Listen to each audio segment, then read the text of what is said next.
Hello friends, आज आपकी mock test 15 है। ये मॉक टेस्ट की आपकी लास्ट क्लास रहेगी। इसके बाद अगस्त में जो है आपका प्रैक्टिस सेट कराया जाएगा। प्रैक्टिस सेट जो है आपका स्टार्ट किया जाएगा अगस्त में, ठीक है। तो नाउ ये लास्ट आपकी क्लास है। इस क्लास को बिल्कुल भी मिस मत करना। इसमें भी आपके मोस्ट इम्पोर्टेंट क्वेश्चंस रहेंगे। नाउ स्टार्ट करते हैं आज की क्लास को। फर्स्ट क्वेश्चन आता है आपका।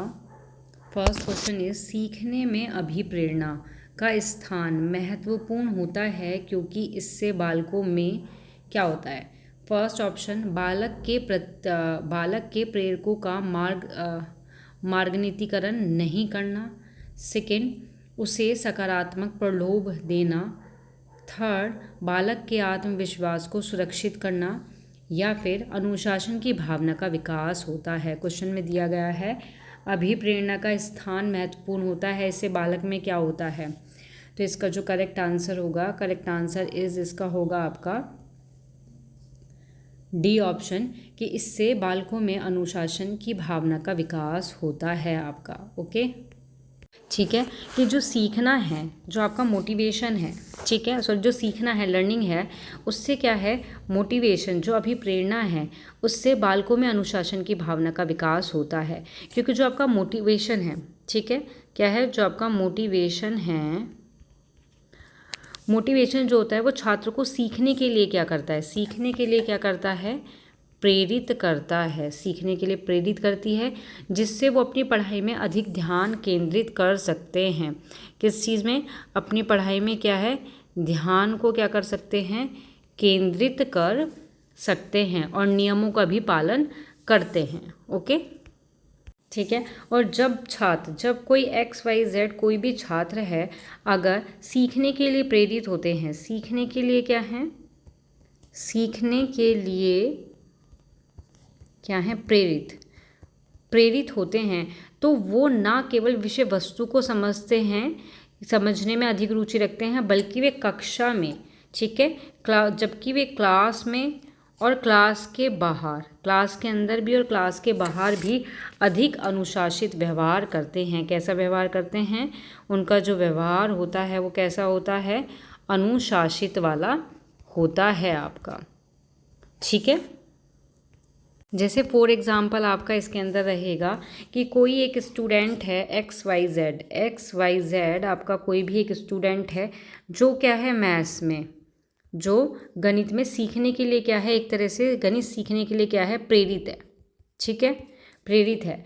तो वो ना केवल कक्षा में ध्यान देगा, ऐसा नहीं है कि वो सिर्फ कक्षा के अंदर ही आपका ध्यान दे रहा है, बल्कि वो क्या है, बल्कि वह घर पर भी अभ्यास करेगा। क्या करेगा, अपने घर पर भी क्या करेगा, अभ्यास करेगा, ठीक है। और होमवर्क समय पर पूरा करेगा। और जो HW है उसको क्या है, टाइम से कंप्लीट करेगा अपना। ओके, इसी तरीके से इसका एक और एग्जाम्पल है। एक और एग्जाम्पल से आप समझो, अगर इससे नहीं समझ पा रहे हो तो XYZ अगर कोई भी बच्चा है, वो छात्र, ठीक है, कोई भी छात्र है जो खेलने के लिए क्या है, कोई भी खेल खेल रहा है, ठीक है, उसको खेलने के लिए क्या है, वो प्रेरित है, ठीक है। तो वो ना केवल खेल के मैदान में ही, ऐसा नहीं है कि वो सिर्फ खेल के मैदान, कि जो खेल का मैदान है, ऐसा नहीं है कि वो मैदान के अंदर ही अनुशासित रहेगा, बल्कि वो अपनी पढ़ाई में भी, इसके साथ साथ क्या है कि वो अपनी पढ़ाई में भी क्या है, अनुशासित रहेगा। ओके, तो हम ये कंक्लूज़न निकाल सकते हैं, निष्कर्ष निकाल सकते हैं हम, कि सीखने में जो अभिप्रेरणा है, जो सीखने में मोटिवेशन है, वो छात्रों में अनुशासन की भावना को क्या है, विकसित करने में एक महत्वपूर्ण भूमिका निभाती है। जब छात्र प्रेरित होते हैं तो वो केवल सीखते ही नहीं हैं, बल्कि अनुशासित भी आपके होते हैं। ओके, नाउ सेकंड क्वेश्चन आता है आपका कि प्रेरणा किसकी व्याख्या करती है। ए ऑप्शन, व्यवहार क्यों घटित होता है। बी ऑप्शन, व्यवहार क्या है। सी ऑप्शन, व्यवहार के प्रभाव, या फिर इनमें से कोई नहीं। प्रेरणा किसकी व्याख्या करती है, करेक्ट आंसर इसका होगा आपका ए ऑप्शन, कि व्यवहार क्यों घटित होता है आपका। तो किस तरीके से करती है कि जो प्रेरणा है आपकी, ठीक है, जो आपकी प्रेरणा है वो क्या है, एक तरह से मनोवैज्ञानिक प्रक्रिया है, ठीक है। क्या है? मनोवैज्ञानिक एक प्रक्रिया है जो व्यवहार को क्या है, ऊर्जा प्रदान करती है और उसे एक निश्चित दिशा में क्या है, ले जाती है। और ये भी बताती है प्रेरणा कि लोग क्यों कुछ काम करते हैं, या फिर क्या उन्हें प्रेरित करता है, या फिर वे अपने लक्ष्य को प्राप्त करने के लिए कैसे प्रयास करते हैं। तो प्रेरणा के बिना जो है, जो व्यवहार है वो कैसा रहेगा, सुस्त रहेगा और उद्देश्यहीन होगा। तो जो प्रेरणा है वो व्यवहार क्यों घटित होता है, या फिर व्यवहार को कैसे व्याख्या करती है, देखो कैसे करती है। इसमें फर्स्ट पॉइंट आता है, जैसे आपका किस तरीके से व्याख्या करती है, जैसे फर्स्ट पॉइंट आता है ज़रूरत और इच्छाएं, ठीक है। तो इसमें क्या है आपका, इसमें आता है कि जो प्रेरणा है वो हमारी ज़रूरत को, जो भी हमारी ज़रूरत है, जैसे हमारा भोजन हो गया, ठीक है, हमारा पानी हो गया, हमारा आश्रय हो गया, ये सारी चीज़ें होती हैं, हमारी ज़रूरत होती हैं, नीड होती हैं। और इसी तरीके से क्या होती है, हमारी इच्छाएं होती हैं। जैसे हमारी इच्छा है सफलता प्राप्त करना, ठीक है, मान्यता, या फिर हमारी खुशी जो होती है, ठीक है। तो इनसे क्या है, शुरू होती है। तो ये ज़रूरत और जो इच्छाएं हैं वो हमें कुछ हासिल करने के लिए क्या है, एक तरह से प्रेरित करती हैं और हमारे व्यवहार को क्या है, दिशा भी देती हैं। ओके, इसी तरीके से आपका सेकंड पॉइंट आता है। सेकंड पॉइंट इज लक्ष्य उन्मुखता। लक्ष्य उन्मुखता, इसमें क्या है आपका कि प्रेरणा जो है हमें लक्ष्य निर्धारित करने में, जो हमारे लक्ष्य हैं उसको क्या है, उसको निर्धारित करने में और उनको प्राप्त करने में, और उनको क्या है, प्राप्त करने के लिए, काम करने के लिए क्या है, प्रेरित करती है। कि हम अपने लक्ष्य को प्राप्त करने के लिए जो भी प्रयास कर रहे हैं वो क्या है, वह प्रेरणा से ही प्रेरित होता है आपका। ओके, उसके बाद नेक्स्ट क्वेश्चन आता है, नेक्स्ट आपका इसमें हेडिंग आती है, नेक्स्ट हेडिंग इज सक्रियता और दृढ़ता, ठीक है। कि जो प्रेरणा है आपकी, जो प्रेरणा है वो क्या है, वो सक्रिय रहने और हमें लक्ष्य को प्राप्त करने के लिए क्या है, एक तरह से हमें क्या है, सक्रिय रहने और लक्ष्य को प्राप्त करने के लिए क्या है, दृढ़ रहने में हमारी हेल्प करती है। ये हमें कठिनाई का, कोई भी अगर कठिनाई आती है तो उसका सामना करने और हार ना मानने के लिए हमें प्रेरित करती है। फॉर एग्जाम्पल है इसका, जैसे कि एक छात्र है, ठीक है, कोई एक स्टूडेंट है, उदाहरण है ये इसका। जैसे एक स्टूडेंट है, उसको क्या करना है, छात्र को अच्छे ग्रेड प्राप्त करने के लिए प्रेरित किया जाता है, ठीक है, क्योंकि वह जानता है कि यह उसे बेहतर करियर के लिए अवसर की ओर ले जाएगा। इसी तरीके से क्या है, एक सेकेंड एग्जाम्पल है कि एक कर्मचारी की अगर बात करें कि एक कर्मचारी को काम करने के लिए अगर प्रेरित किया जाए, अगर उसको हम प्रेरित करते हैं क्योंकि वो जानता है कि ये उसके पद की उन्नति और वेतन में वृद्धि की ओर ले जाएगा, ठीक है। और आपका इसमें प्रेरणा जो है, ये तो हो गई व्याख्या, ठीक है, ये तो होगी प्रेरणा व्यवहार को कैसे व्याख्या करती है। उसके बाद आपको पता होना चाहिए कि जो प्रेरणा है हमारी, जो प्रेरणा होती है वो हमारी 2 टाइप्स की होती है, ठीक है। एक होती है आंतरिक और एक होती है हमारी बाह्य। ओके, तो जो हमारी आंतरिक होती है, आंतरिक में क्या है, ये तब होती है जब हम किसी भी कार्य को करने के लिए प्रेरित होते हैं, क्योंकि ये हमें व्यक्तिगत रूप से रुचिकर लगता है या हमें संतुष्टि देती है, ठीक है। बाह्य वाले में क्या जाता है आपका कि ये तब होती है जब हम किसी कार्य को करने के लिए प्रेरित तो होते हैं, क्योंकि हम पुरस्कार और दंड से प्रेरित होते हैं इसमें। ओके, तो ये है आपकी 2 टाइप्स की प्रेरणा है। ना आपका नेक्स्ट क्वेश्चन आता है, नेक्स्ट क्वेश्चन इज आपका, जब कोई छात्र व्याख्या करने की सोचता है, ठीक है, जो भी उसे अपने अनुभव से प्राप्त जानकारी होती है तो उसको क्या कहा जाएगा? फर्स्ट रचनात्मक सोच, सेकेंड विमर्शी चिंतन, थर्ड अमूर्त चिंतन, या फिर डी मूर्त चिंतन या फिर मूर्त सोच। जब कोई छात्र व्याख्या करने की सोचता है, ठीक है, तो जो भी उसे अपने अनुभव से प्राप्त जानकारी होती है, यहाँ बात हो रही है अपने अनुभव से, अपने अनुभव से जो प्राप्त जानकारी होती है उसको क्या कहा जाएगा? तो इसका करेक्ट आंसर होगा आपका मूर्त सोच।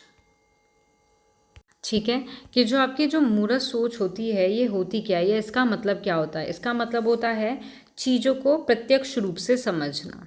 क्या? कोई भी चीज़ है उसको क्या है, प्रत्यक्ष रूप में क्या है, समझना। ठीक है, प्रत्यक्ष रूप में समझना कि ये जो हमारे अमूर्त विचार जो होते हैं उनके क्या है, बिल्कुल अपोजिट होती है ये जो अवधारणा होती है। मूर्त सोच वाले जो लोग होते हैं वो मोस्टली क्या करते हैं, जो उनकी इंद्रियां होती हैं, उनकी इंद्रियां होती हैं, इंद्रियां कौन कौन सी होती हैं उनकी? देखना, सुनना, सूंघना और चखना। ठीक है, ओके। तो जो चखना से प्राप्त जानकारी पर क्या है, भरोसा रखते हैं और वो चीज़ों को उनके भौतिक रूप में ही समझते हैं। फॉर एग्जाम्पल के लिए एक मूर्त सोच वाला जो व्यक्ति है वो खुशी शब्द को एक अमूर्त अवधारणा के रूप में नहीं बल्कि क्या करेगा, वो एक ऐसी भावना के रूप में समझेंगे जो उसे क्या है, महसूस होती है। ओके, तो ये है इसका करेक्ट आंसर आपका क्या रहेगा, मूर्त सोच। नाउ नेक्स्ट क्वेश्चन आता है आपका, सीखने की प्रक्रिया में प्रेरणा। ए ऑप्शन शिक्षार्थी की स्मृति को कम करती है, बी ऑप्शन बालक विभिन्न दिशा में सोचता है, या फिर सी ऑप्शन छोटे बालकों के बीच सीखने के लिए रुचि पैदा करती है, या डी ऑप्शन पुराने अधिगम से नए अधिगम को अलग करती है। सीखने की प्रक्रिया में जो प्रेरणा है वो क्या करती है? तो इसका जो करेक्ट आंसर होगा, करेक्ट आंसर इसका होगा आपका कि छोटे बालकों के बीच सीखने के लिए क्या है, रुचि पैदा करती है। वो स्मृति को जो है कम नहीं करती, कम करती है ऐसे थोड़ी ना होता है। बालक में विभिन्न दिशा में सोच, ये भी नहीं है इसका आंसर। ठीक है, पुराने अधिगम से नए अधिगम को अलग करती है, ये भी नहीं है। तो इसका correct answer is C option रहेगा आपका। तो ये किस तरीके से करती है, आप देखोगे कि छोटे बच्चे जो होते हैं, मतलब जैसे माता पिता हैं, ठीक है, जो हमारे पेरेंट्स होते हैं या हमारी क्या है, हमारी जो टीचर होती हैं, ठीक है, तो वो इस तरीके की रणनीति बनाते हैं या फिर इस तरीके की रणनीति का उपयोग करते हैं कि बच्चों को उनकी रुचि के अनुसार गतिविधि में शामिल करा जाए। सकारात्मक उनके दृष्टिकोण, सकारात्मक उनका सुदृढ़ीकरण जो है प्राप्त करना। ठीक है, सीखने को क्या है, एक तरह से आकर्षण, अट्रैक्टिव और मज़ेदार बनाना एक महत्वपूर्ण तरीका होता है इसमें। और इसके अलावा इसमें ये भी हो सकता है कि बच्चों को उनकी कि जो बच्चा है, बालक को उनकी उपलब्धि पर गर्व महसूस करवाना। ठीक है, कि उन्हें अपनी ताकत पर ध्यान केंद्रित करने के लिए क्या प्रोत्साहित करना।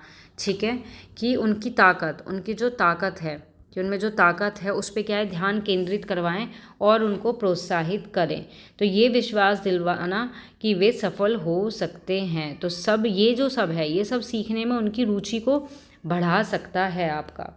ठीक है, तो रुचि बढ़ाने के लिए, रुचि पैदा करने के लिए सबसे पहले तो हमें रुचि का पता लगाना है कि रुचि का हम पता किस तरीके से लगा सकते हैं। सबसे पहले रुचि का पता लगाओगे तभी तो उसको सीखने के लिए क्या है, मोटिव कर पाओगे। ठीक है, तो इसमें क्या है कि बच्चे को उन विषय में शामिल करना है, उन गतिविधि में शामिल करना है जिनमें उनकी क्या है, इंटरेस्ट स्वाभाविक रूप से हो। फॉर एग्जाम्पल के लिए मान लो छोटा बालक है कोई, ठीक है, ये छोटा बालक है, इसका जो इंटरेस्ट है वो जानवर में है। ओके, जानवर में है तो उसको क्या करना है, जानवरों में दिलचस्पी है अगर, तो उन्हें जानवरों के बारे में किताब पढ़ाएं, चिड़ियाघर ले जाएं या फिर जानवरों से संबंधित खेल खेलने के लिए उनको प्रोत्साहित करें। ओके। और इस छोटे बालकों में ये भी आता है, सीखने की प्रक्रिया में जो प्रेरणा है, जो मोटिव है, जो प्रेरणा होती है वो क्या होती है, वो ये काम भी करती है कि सीखने को मज़ेदार बनाए। जो पेरेंट्स और टीचर हैं सीखने को मज़ेदार बनाए। ठीक है, मज़ेदार कैसे बना सकते हैं हम, मज़ेदार कैसे बना सकते हैं, खेल के माध्यम से, ठीक है, कहानी के माध्यम से, कहानी सुना के। तो इन सब चीज़ों का क्या है, ध्यान रखना है। इससे क्या है, इसका उपयोग करके अवधारणा को क्या है, समझा जा सकता है या समझा सकते हैं हम। ओके। और इन गतिविधियों को करने से जो सीखना है, जो बच्चे को सिखाने की जो प्रक्रिया होती है वो भी एक तरह से मज़ेदार और आकर्षण या आकर्षक बन जाती है। नाउ नेक्स्ट क्वेश्चन आता है आपका, व्यक्तिगत ध्यान महत्वपूर्ण होता है शिक्षण की अधिगम प्रक्रिया में, क्योंकि कि शिक्षण की जो अधिगम प्रक्रिया होती है, ठीक है, उसमें जो व्यक्तिगत ध्यान जो है वो क्या होता है, महत्वपूर्ण होता है। क्यों होता है, क्योंकि बालक अलग अलग तरीके से सीखने और अलग अलग दरों पर विकसित होते हैं। सेकंड, शिक्षक के प्रशिक्षण कार्यक्रम से इसे निर्धारित होते हैं। सी ऑप्शन, शिक्षार्थी केवल अकेले बेहतर सीखता है। या फिर डी ऑप्शन, कि शिक्षार्थी को अनुशासित करती है। तो इसका करेक्ट आंसर होगा आपका ए ऑप्शन, कि ये बालक को अलग अलग तरीके से सीखते हैं बालक, और अलग अलग दरों पर क्या है, विकसित भी होते हैं। ठीक है, तो विकसित होते हैं। इसमें क्या है कि जो शिक्षण की अधिगम प्रक्रिया में व्यक्तिगत ध्यान बहुत इम्पोर्टेंट इसलिए भी होता है क्योंकि इससे क्या है, व्यक्तिगत ध्यान जो है वो छात्रों को उनकी व्यक्तिगत सीखने की जो शैली होती है और गति के अनुसार सीखने में क्या है, हेल्प करता है। और साथ ही साथ जो शिक्षक को उनकी कमजोरी और ताकत को समझने में भी हेल्प करता है। इससे छात्रों को बेहतर ढंग से सीखने और अपनी पूरी क्षमता तक पहुंचने में भी हेल्प मिलती है। ठीक है, कि जो बच्चा होता है, जो बालक होता है, जो एक स्टूडेंट होता है, उसको अपनी कमज़ोरी का और अपनी जो ताकत होती है, ताकत, इन दोनों को क्या है, समझ सकता है। ओके। नाउ नेक्स्ट आता है, इसमें नेक्स्ट क्वेश्चन आता है आपका 6 नंबर का क्वेश्चन है कि कक्षा में युवा शिक्षार्थी को साथियों के साथ बातचीत करने के लिए प्रोत्साहित किया जाना चाहिए, क्योंकि ए, पाठ्यक्रम को देरी से कवर करना, बी, वे एक दूसरे को प्रश्नों के उत्तर जान सकें, एक दूसरे से प्रश्नों के उत्तर जान सकें, सी, अध्ययन के समय सामाजिक कौशल सीखते हैं, या फिर डी, शिक्षक बालक को बेहतर ढंग से अनुशासित कर सकता है। तो करेक्ट आंसर इसका होगा आपका कि करेक्ट आंसर होगा कि अध्ययन के समय सामाजिक कौशल क्या है, सीखते हैं। ठीक है, क्या है, इससे सामाजिक कौशल भी सीखते हैं और जो सामाजिक भावनात्मक और शैक्षणिक रूप से भी क्या है, विकसित हो सकते हैं। बातचीत से क्या होता है, छात्र क्या है, जो बातचीत करते हैं तो उससे क्या है, छात्र जो है वो अपने विचारों का क्या है, साझा करने और दूसरे के विचार को सुनने और मिलकर क्या है, मिलकर कोई भी जो प्रॉब्लम होती है उसका सॉल्यूशन करने का भी उनको अवसर मिलता है। अब एक ग्रुप में, अगर ग्रुप में बच्चा बात कर रहा है या फिर हम प्रोत्साहित कर रहे हैं बच्चे को, शिक्षार्थी को, कि साथियों के साथ साथ में बैठ के बातचीत करो, उसके लिए हम प्रोत्साहित कर रहे हैं, तो इसका बेनिफिट क्या होता है आपका। तो फर्स्ट नंबर का इसका बेनिफिट होता है आपका, अभी बताया मैंने कि सामाजिक कौशल का विकास होता है पहला, तो दूसरा होता है शैक्षणिक प्रगति। इससे क्या होता है कि जो सहकर्मी शिक्षण से क्या होता है कि छात्र एक दूसरे की अवधारणाओं को समझने का अवसर मिलता है, जिससे उनकी अपनी समझ, इससे क्या होता है, इससे बच्चे की अपनी समझ जो होती है, अपनी समझ मजबूत होती है। ठीक है, कैसी होती है, मजबूत होती है। इसी तरीके से सेकंड ऑप्शन आता है इसका, रचनात्मक सोच का विकास, रचनात्मक सोच का विकास। ठीक है। तो जो आपका कक्षा में अपने साथियों के साथ बातचीत करने के लिए हम प्रोत्साहित करते हैं, तो उससे क्या है, रचनात्मक सोच का भी विकास होता है। कि बातचीत जो है वो क्या है, छात्रों को एक तरह से आलोचनात्मक और टीम वर्क को बढ़ावा देने में क्या है, मदद करती है, हेल्प करती है। नाउ थर्ड ऑप्शन, थर्ड आता है इसका, थर्ड पॉइंट आता है आत्मविश्वास। आत्मविश्वास में वृद्धि। ओके, इससे क्या होता है, छात्र के आत्मविश्वास में भी वृद्धि होती है। फोर ऑप्शन आता है समझ में सुधार। समझ में सुधार की बातचीत से छात्र क्या है, अपने ज्ञान और समझ को स्पष्ट करने और दूसरों के दृष्टिकोण को समझने और जो भी नए विचार को विकसित करने में भी क्या करता है, हेल्प करता है। तो ये सारे पॉइंट्स हैं। कोई भी पॉइंट से रिलेटेड आपका क्वेश्चन आ सकता है, तो आपको सारे पॉइंट्स जो हैं नोट करते रहना है। नाउ नेक्स्ट क्वेश्चन आता है आपका प्रगतिशील व्यवहार। प्रगतिशील व्यवहार की विशेषता है, फर्स्ट लचीले समय सारणी, लगातार मूल्यांकन, परीक्षा में अच्छे अंक लाना, या फिर नेक्स्ट पाठ्य पुस्तक पर आधारित निर्देश। तो इसका करेक्ट आंसर होगा आपका लचीले समय सारणी। कि प्रगतिशील जो व्यवहार होता है उसकी मोस्ट इम्पोर्टेंट विशेषता यही होती है कि समय सारणी जो है आपकी लचीली होती है। ओके, नाउ नेक्स्ट क्वेश्चन आता है आपका, नेक्स्ट क्वेश्चन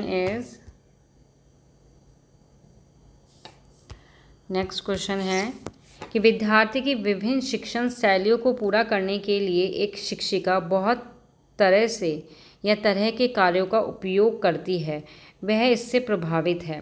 बहुबुद्धि सिद्धांत, गार्डनर, कोहलर का प्रयास त्रुटि का सिद्धांत, स्किनर का शास्त्रीय अनुबंधन का सिद्धांत, या फिर आपका वाइगॉत्स्की का सामाजिक संस्कृति का सिद्धांत। तो इसका करेक्ट आंसर क्या होगा कि विद्यार्थी की विभिन्न शिक्षण शैली को पूरा करने के लिए जो एक टीचर है वो बहुत सारे तरीके के कार्यों का उपयोग करती है, बहुबुद्धि का उपयोग करती है। तो इसका करेक्ट आंसर होगा आपका ए ऑप्शन। ठीक है, नाउ नेक्स्ट क्वेश्चन आता है आपका,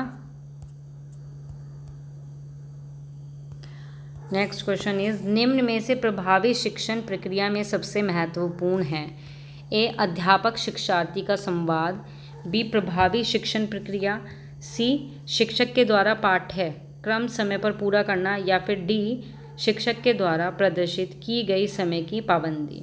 तो इसका करेक्ट आंसर होगा आपका ए ऑप्शन कि अध्यापक और जो शिक्षार्थी का जो संवाद होता है, ठीक है, वो प्रभावी शिक्षण प्रक्रिया में सबसे ज़्यादा इम्पोर्टेंट महत्वपूर्ण आपका होता है। नाउ नेक्स्ट क्वेश्चन इज आता है आपका, नेक्स्ट क्वेश्चन और लास्ट क्वेश्चन है कि तार्किक गणितीय बुद्धिमत्ता किससे संबंधित नहीं है। ए ऑप्शन समूह कारक सिद्धांत से, बी ऑप्शन बहुबुद्धि सिद्धांत से, सी ऑप्शन तार्किक सोच से, या फिर डी ऑप्शन अमूर्त सोच से। तो आपकी जो तार्किक गणितीय बुद्धि है वो किससे संबंधित नहीं है, वो आपका बहुबुद्धि सिद्धांत से भी संबंधित है, इससे तार्किक सोच से भी संबंधित है, और अमूर्त सोच से भी संबंधित है। संबंधित नहीं है तो किससे नहीं है, किससे नहीं है, समूह कारक सिद्धांत से संबंधित आपकी नहीं है। ओके, तो ये हैं आपके 10 क्वेश्चन आपके हैं ये। मुक टेस्ट आपका आज 15 था। मुक टेस्ट की क्लासेस जो हैं आपकी फिनिश होती हैं, समाप्त होती हैं। नाउ आपकी जो सीटेट का पेपर फर्स्ट सीडीपी का जो प्रैक्टिस सेट स्टार्ट किया जाएगा वो किया जाएगा आपका, वो आपका क्या है, अभी क्या चल रहा है आपका, जुलाई चल रहा है। जुलाई के बाद अगस्त में जो है आपका जो practice set CDP paper first का जो है वो स्टार्ट किया जाएगा। ओके, उसका नोटिफिकेशन आपको मिल जाएगा। और अभी फ़िलहाल के लिए अभी जो इतना 15 या कितना अभी आपका, और फ़िलहाल आप क्या करिए, फ़िलहाल आपको मैंने क्या है, यूट्यूब पे जाओगे, वहाँ पे हैशटैग करके सीटेट 2025 स्पेस सीडीपी प्लेलिस्ट जाके देखोगे तो वहाँ पे क्या है, वहाँ पे आपको क्लासेस मिलेंगी, सीटेट की आपको क्लासेस मिलेंगी विद थ्योरी। तो उसमें क्या है, आपको सारे टॉपिक को क्लियर कराया गया है। सीटेट 2025 के लिए जितने भी टॉपिक हैं आपके सीडीपी के, सभी टॉपिक को क्लियर करा दिया गया है। और इसमें आपके प्रीवियस ईयर के आपके जो प्रीवियस ईयर के क्वेश्चन पेपर हैं उन सभी पेपर को सॉल्यूशन दे दिया गया है इसमें। आप अभी क्या करें फ़िलहाल कि अपनी थ्योरी जो क्लासेस हैं जो बच्चे नहीं ले पा रहे थे या किसी कारणवश वो हो जाता है कि एक क्लास ले ली दूसरी नहीं ली, तो आप क्या करो, आप उन क्लासेस को लो, अटेम्प्ट करो, देखो, समझो, और उसके बाद क्या है आपका mock test, CTET mock test 2025। ठीक है, आपके सीटेट मॉक टेस्ट 2025 जो है, CTET mock test playlist, mock test की प्लेलिस्ट है। थ्योरी करने के बाद आप देखो, मॉक टेस्ट अटैम्प्ट करो कि आपको पता लगेगा कि आपको कितने क्वेश्चंस जो हैं आपके करेक्ट हैं, कहाँ आप मिस्टेक कर रहे हो, कहाँ आप और क्यों आप क्वेश्चन को अटैम्प्ट नहीं कर पा रहे हो या फिर करेक्ट आंसर जो है वो नहीं दे पा रहे हो। ओके, नाउ आपकी क्लास यहाँ पे होती है ओवर। मिलते हैं नेक्स्ट क्लास में आपको प्रैक्टिस सेट के साथ। Thank you.